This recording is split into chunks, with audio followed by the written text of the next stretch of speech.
So with the end of the season fast approaching, we have some more players that have qualified for the WTA Finals. And on the men's side of things, we're going back to Europe after the Asian swing. Let's go have a look at who won last week, though, because we did have a surprise champion in Shanghai. So starting on the women's side in Wuhan, we had Coco Gauff taking up Pegula in the final 6-4, 7-5, which is a great confidence booster for Gauff since the last title was the French Open. And over in Shanghai, Vacherot taking out Rinderknech in 3 sets, the qualifier running all the way to the final and winning the title. And both of those guys got career-high rankings for after that. Also on the women's side of things, players went up in the rankings this week. Jovic, she went up 4 spots to a career-high 35 in the world. Sigmund, she went up 18 spots to 39 in the world after having a great week in Wuhan. And Siniakova went up 17 spots to 45 in the world, again, having a good week last week. So, a few players there that did well in Wuhan got a boost in the rankings. Players that went down in the rankings, Haddad Maia, she went down 8 spots to number 52 in the world. Lynette went down 16 spots to number 56 in the world. And Wong went down 25 spots to number 62 in the world. So,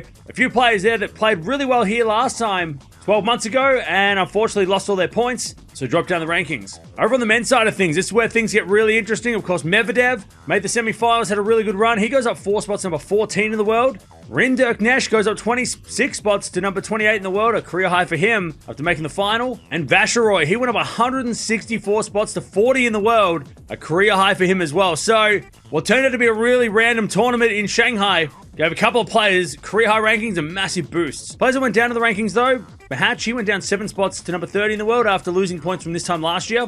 Monfils, he also went down 10 spots to 65 in the world. And Goffin, he went down 22 spots to 105 in the world. So, players that did well 12 months ago in Shanghai, dropping points and dropping down the rankings. Okay, let's start on the women's side of things because, like I said, WTA Finals just around the corner. Rankings are very important at the moment. We've got Sabalenka still at number 1 though, with Swiatek at 2, Gauff at 3, and Anisimova at 4. But a change in the middle with Pegula going up to number 5, pushing on Draper down to number 6 after Pegula made the final in Wuhan. Keys stays at number 7 with Paolini at 8, Rebecca at 9, and Zheng, she drops out of the top 10, making way for Alexandrova, who gets to a career high number 10 in the world.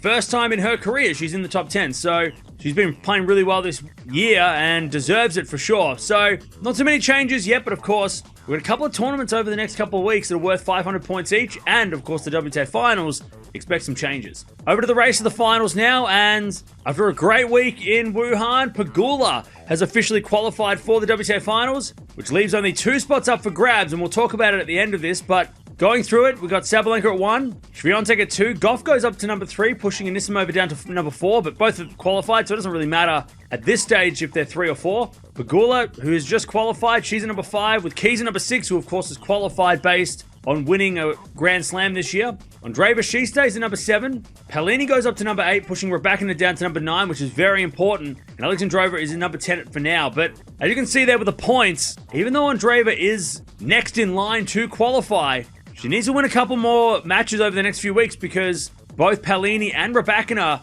not that far behind, and all of those players are playing the same tournament next week in Ningbo, which is worth 500 points. So Andreeva better start winning some matches because Paolini and Rebecca could kick her out of the finals completely. Over to the men's side of things now, and no change at the top with Alcaraz at 1 and Sinner at 2. Zverev stays at 3 with Fritz at 4. Djokovic comes in number 5 with Shelton at 6. Demonor at 7. Musetti, he goes up to number 8, pushing Draper down to number 9. And Hashanov comes in at number 10. So, even though we had a 1,000 event, of course, Alcaraz didn't play. Sinner had to withdraw early on in the tournament. Most of these players, really, except for Djokovic, didn't do too well in Shanghai. So, no points really were changed, which means the rankings stay the same. So, plenty more time still to go. We've still got a couple big events coming up, including the Paris Indoors at the end of the year, which is worth 1,000 points. But, yeah, missed opportunity for a lot of players trying to get into the race to the finals. Let's talk about the race to Turin because still only the 2 players have qualified officially with Alcaraz and Sinner at 1 and 2. We did have a change just in the middle there with Djokovic going up to number 3, pushing Zverev down to number 4. We also don't know if Djokovic is going to play the ATP Finals, so we'll wait and see whether or not that is actually a big important move. Fritz, he comes in at number 5. Shelton comes in at number 6 with Demonor at number 7. Musetti comes in at number 8 with Draper at number 9 and FAA at number 10. So no changes in the race to the finals, so massive missed opportunity for a lot of players. We do have a couple of big events coming up with the indoor tournaments to end the season, so some of these guys are really got to get a move on if they're going to qualify for the end of year finals because not too many tournaments left to go.